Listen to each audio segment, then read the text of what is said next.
Good afternoon. If we're going to wait a few minutes for others to join us, if you have not signed in yet, please log into the professional learning platform. And your remote check-in is January with a lowercase j.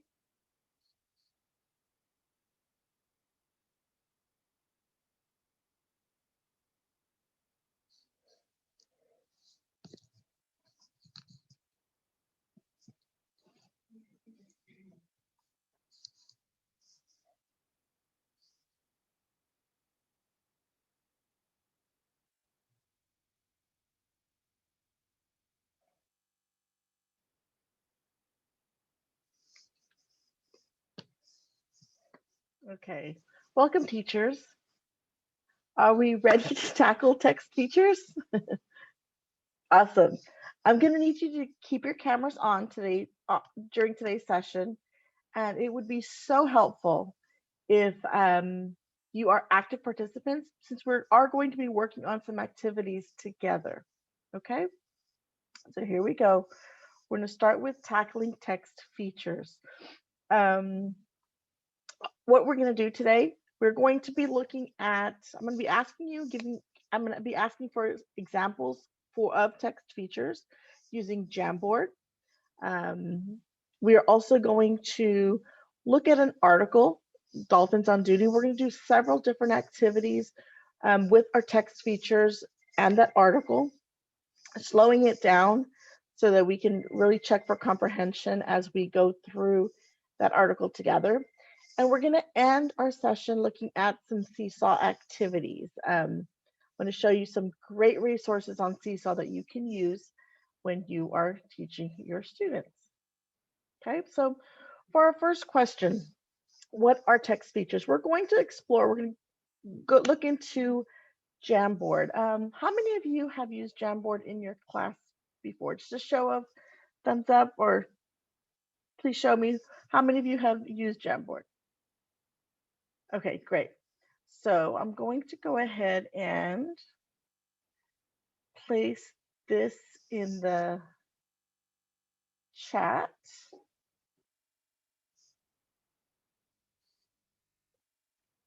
Just a second. Chat. Great. So if you could go ahead and click on that link in the chat box. And here we are. This is our Jamboard. Let me just go over some of the different features of Jamboard before we go ahead and use it as our opening activity. This is a great tool to use if we want to just have students just brainstorm or list. They can use it for brainstorming for a writing passage. You can go and you can use a pen. Here you have your eraser. My favorite feature, and the feature that we're going to use today, excuse me, is this one. It's a sticky note. I'm going to go and type something in here, and it's going to appear on our page. I can choose whatever color sticky notes that I want. So that's my favorite feature. We could go through and I could add an image if I wanted to. I know I've seen several teachers use this tool. Fun for the students, fun for the teacher. So we're going to go ahead and start and explore using Jamboard. But I'm going to ask you what are text features? That was our opening question. When I say the word text features, what comes to mind? So I'm going to go ahead and give you about 3 minutes to share on your Jamboard.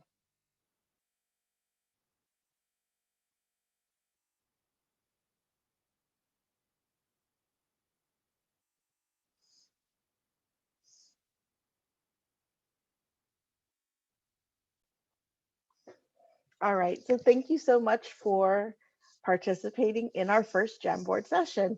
So you can see, yes, we have several different examples of text features here. We have photographs, we have headings, captions, bold words, glossary, highlighted words, and of course, those are sometimes our vocabulary words. So very good example, great use of using this Jamboard as a resource. Excellent job. So yes, those are, let me go ahead and get rid of this. Okay, so you all have given me several different examples of text features. Um, Text features are really what they are to informational text is what story elements are to fiction. They can help a reader make sense of what they are reading.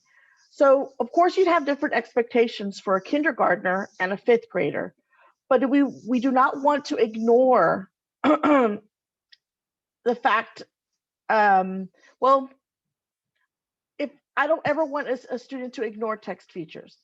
It would be okay for a kindergartner to be able to look at the text feature and name it. A fifth grader should be able to do some of the most sophisticated work on the list um, that you see here. We need to be connecting the features with all the main text. I think it's really important that we look for meaning in nonfiction text.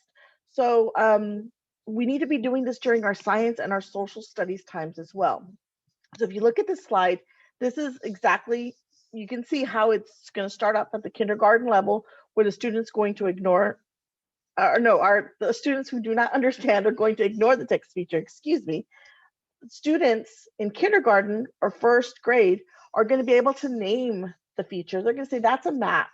Um, then we're going to go ahead and later on, maybe in first or second, they're going to understand the purpose of the text feature. But if we go again, like I said a while ago, to fifth grade, they should be able to connect the meaning of text feature to the main text and all of the other text features on that article. So here's an example of students acknowledging the text features. After teaching students about the different text features, you can have them cut out some of the features in old newspapers or magazines and glue or tape them to an interactive bulletin board like this one that you see on your screen. This activity not only reinforces student understanding of text features, but it also gives you a student created poster that students can refer to all year long. It is a great anchor chart. They're going to always go back and refer to this. So this is a great way to open up your activity of text features. So we're going to explore and look through text features. And remember how I said the biggest thing about nonfiction is that we need to slow it down. Students are presented with so many facts, and they need to learn to stop at each subtitle, subheading, and absorb what they've read, check for understanding. So that's exactly what we're going to do today with this Dolphins on Duty passage. I'm going to go ahead and ask you, I want you to look at the article and real quickly, just what I'm going to model what we would do with our students. So can you please thumbs up if you see a uh, highlighted word in this passage? Highlighted words. Do you see highlighted words? Very good.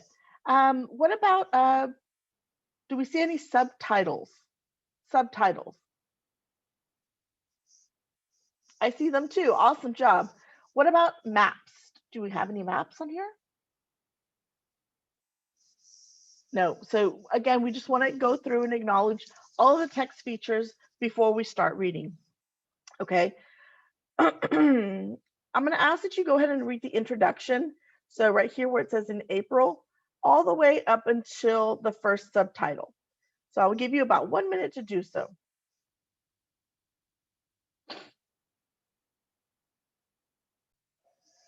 All right, so now that we've read our introductions, we've looked at all the text features around our introduction, we're going to go ahead and stop, and I'm just going to check for understanding. I'm going to make sure that we understand why that first text feature is there, why the author decided to put that text feature there. Our first strategy is called make the 2D into 3D. So we know that photographs, illustrations, and diagrams in books are meant to represent real things. For this activity, we're going to take the 2D or flat image, and we're going to imagine it to be 3D, like it is in real life. To do this, we can add details from other senses. We're going to use Jamboard once again, but this time you are going to use captions or words surrounding the text to help your imagination, okay? So let me go ahead and I will put the second link on our chat. And if you can, there it is. Okay, if you could go ahead and click that chat, the link, there you go. And here is our, if you'll recognize that beluga whale is right at the beginning of our nonfiction text. So go ahead and we're going to do Jamboard. I'm sure you remember how to do it. We're going to go ahead. This time I want you to encourage you to use some pictures or use other methods in Jamboard. Okay, I'm going to go ahead and we're going to split up, and I'll give you about 3 minutes to do this.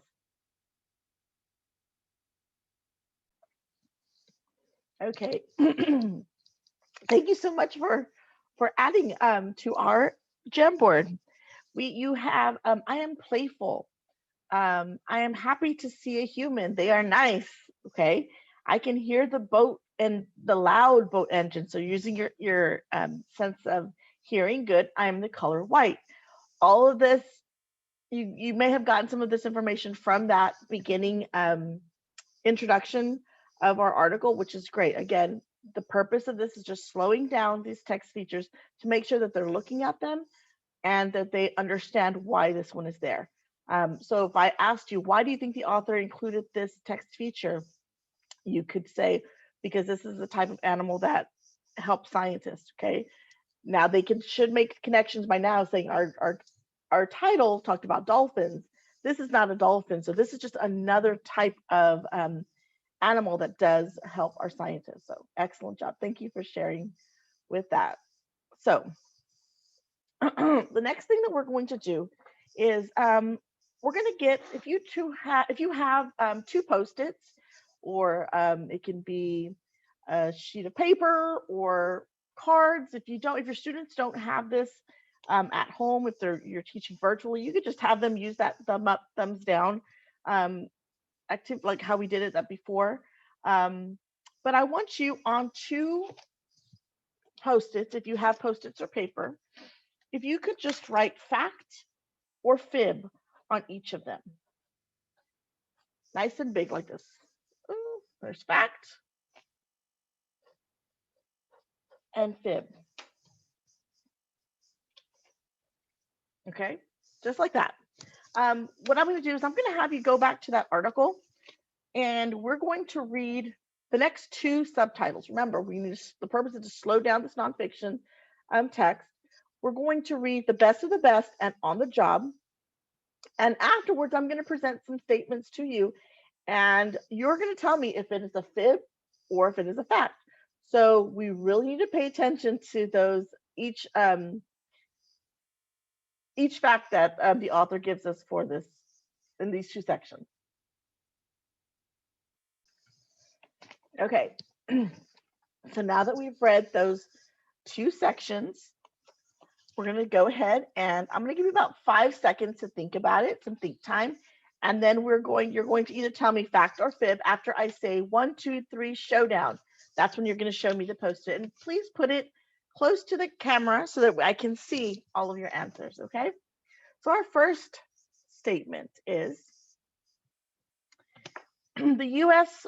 Navy Marine Mammal Program has 10 animals protecting our country from underwater threats. The U.S. Navy Marine Mammal Program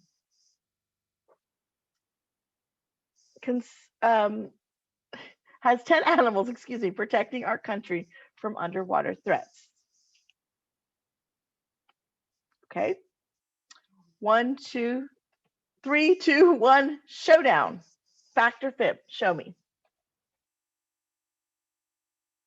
Okay. Very good. Most of you are saying this. And that is right, because this, in fact, is a fib. And why is it a fib? Because there are actually 100 animals protecting sea animals that are helping, not just 10. So I just went and changed that little number. Of course, yours can be more complex as your grade level progresses. Okay, let's try another one. There are more dolphins in the program because they use echolocation. There are more dolphins in the program because they use echolocation. Okay, 3, 2, 1, showdown. Show me your papers. Well, that's easy. Very good. All of you showed me a fact. That was a fact that was presented in the first two articles. Very good. Our last one. Using echolocation, the animals can easily hear through dark, muddy waters. Again, using echolocation, the animals can easily hear through dark, muddy waters. Okay, 3, 2, 1, showdown. Ooh, we have a little bit of mixed cards there. This one would in fact be a fib. Echolocation helps the animals see, okay, not hear, it helps them see, okay? So that's when you're going to go through and have the student go back and in fact check to see what caused it to be a fact or a fib, and you have, it's going to create some great classroom discussion with those students. Okay, so now we're going to go ahead and we're going to read the final subheading, which is reporting for duty. I want you to look over the text features all around these sections, and I'm going to give you about 3 minutes to do so, and then we're going to go ahead and do our last activity with this article. Okay.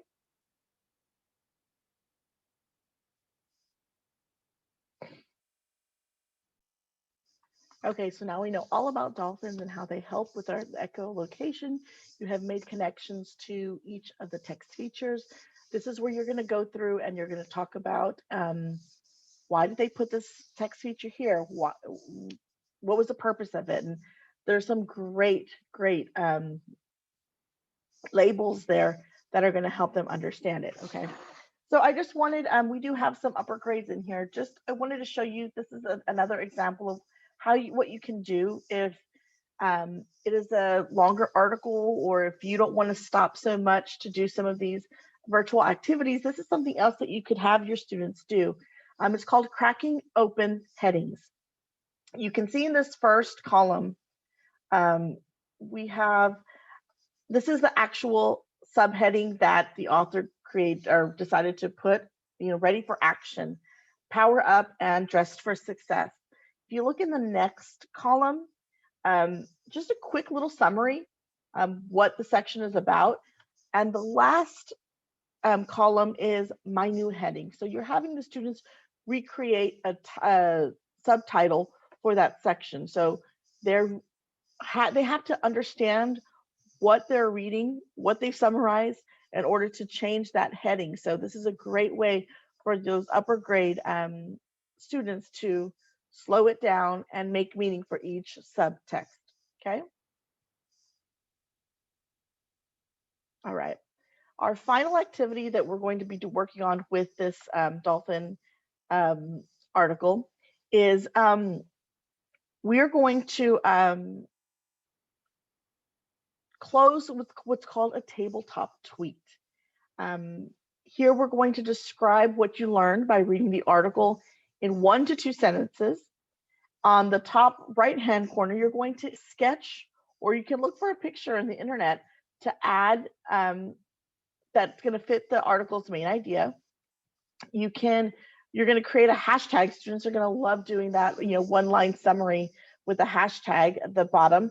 And then any other idea you have. Now, this is probably the box where students are going to go crazy.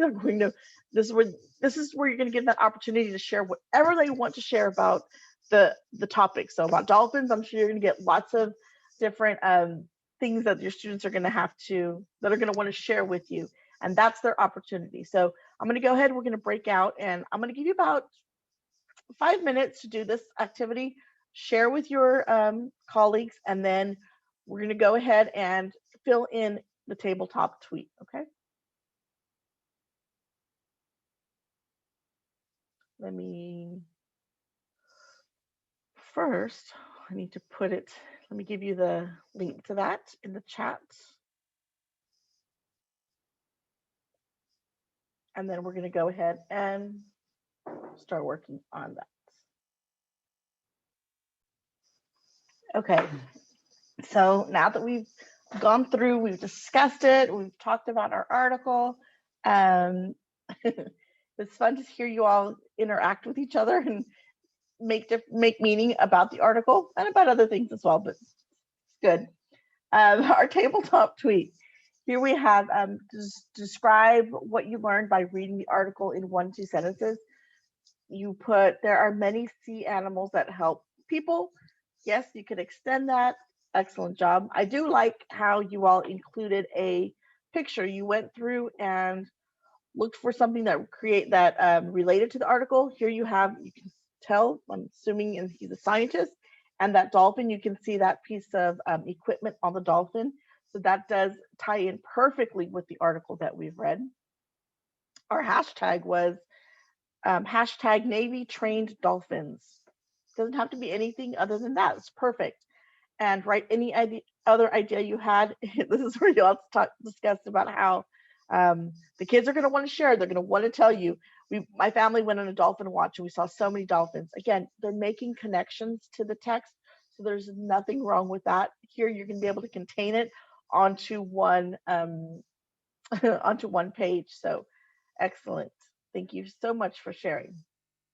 So, we have now finished with our dolphin passage, but I do want to go through and I want to end with I want to show you some seesaw activities.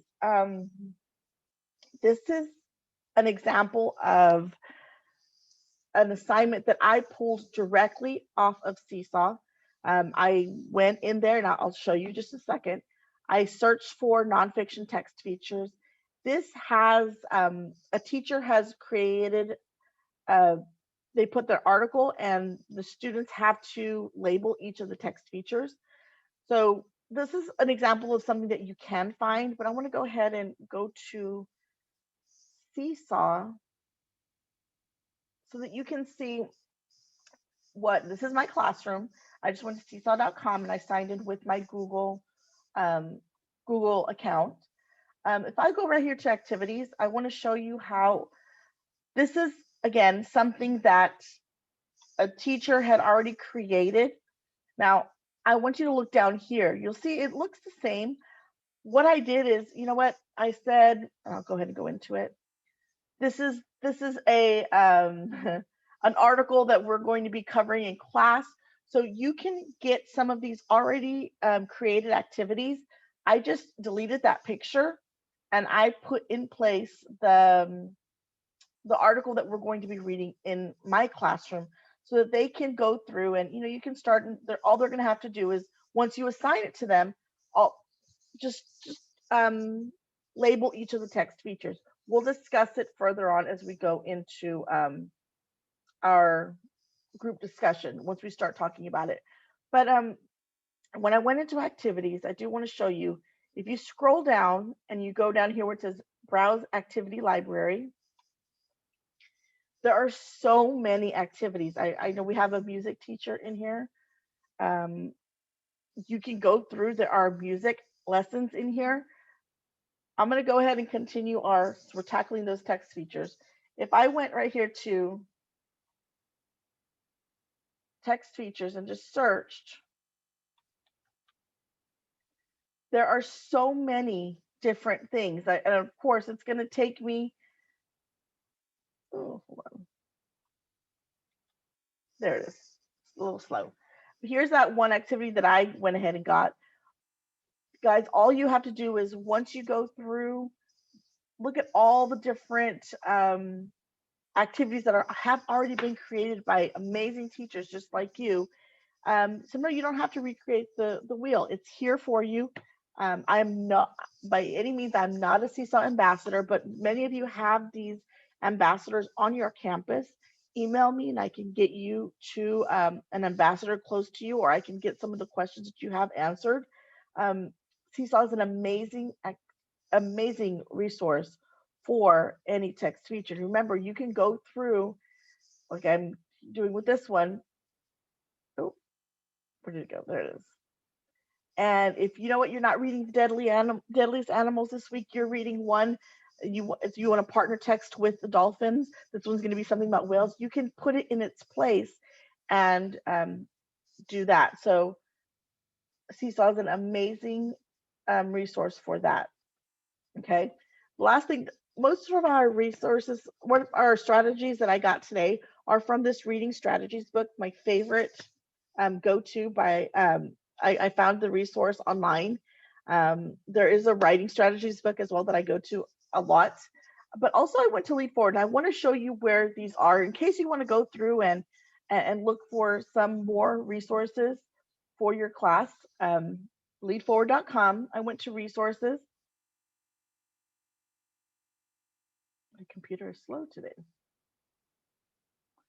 Okay, instructional tools. Now I know we're all familiar with the playlist that they update it often, but I want you to look at the second one right here. This is a virtual playlist. So I think right now we're looking and trying to have fun ways to interact with our students who are online. There is an entire list of strategies, and you'll see some that I shared with you and some that other strategists will create with you throughout these Tuesday sessions. But use this as a resource. There's so many different, if you wanted to, there's step-by-step instructions and look at how you can see how I love the picture example so you can see how you can implement in your classroom. But that is all we have. Tackle text features by slowing it down, by looking at nonfiction text, and you have to treat it very different from a fiction piece. So you've done that. If you have any other questions, please email me. I'll go ahead and put my email in the chat box right now. But thank you so much for taking your time to join me today. I appreciate it, and I hope you have a fabulous rest of the week. Thank you.